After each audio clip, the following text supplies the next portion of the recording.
कर्णपिशाचिनी की आत्मा, एक रहस्यमय कहानी। एक सुनसान रात का अंधेरा घना था। हवा में उड़ती हुई पत्तियां पेड़ों की डालियों से टकराती हुई डरावनी आवाजें निकाल रही थी। एक पुराने किले के अंदर एक छोटा सा कमरा था जिसकी खिड़की टूटी हुई थी। इस कमरे में एक लड़की सो रही थी। उसका नाम था रिया। एक अजीब सी आवाज। अचानक रिया की नींद खुल गई। उसे कुछ अजीब सी आवाज सुनाई दी। वह आवाज धीरे धीरे बढ़ती जा रही थी। यह एक महिला की आवाज थी जो बहुत ही दर्द में थी।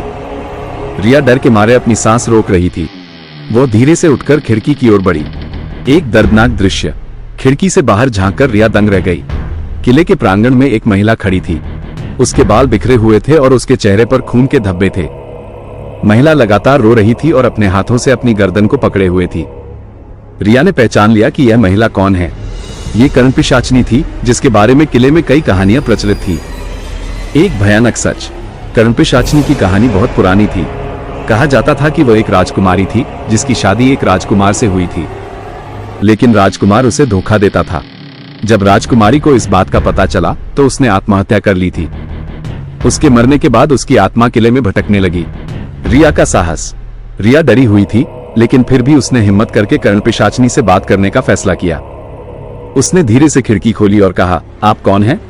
आपको क्या हुआ है? कर्णपिशाचिनी ने रिया की ओर देखा और बोली, मैं कर्णपिशाचिनी हूं, मुझे मोक्ष चाहिए। रिया ने कर्णपिशाचिनी को बताया कि वह उसे मोक्ष दिलाने में मदद करेगी। उसने कर्णपिशाचिनी को बताया कि उसे अपने पापों का पश्चाताप करना होगा और भगवान से माफी मांगनी होगी। एक नई शुरुआत। कर्णपिशाचिनी ने रिया की बात मान ली और उसने भगवान से माफी मांगी। उसके पापों का पश्चाताप करने के बाद उसकी आत्मा को शांति मिल गई और वह इस दुनिया से चली गई। अंत। अगली सुबह रिया उठी तो उसने देखा कि किला पहले जैसा ही था। कहीं कोई अजीब सी आवाज नहीं आ रही थी। रिया को लगा कि यह सब एक सपना था, लेकिन उसे पता था कि यह सपना नहीं बल्कि एक सच्ची घटना थी।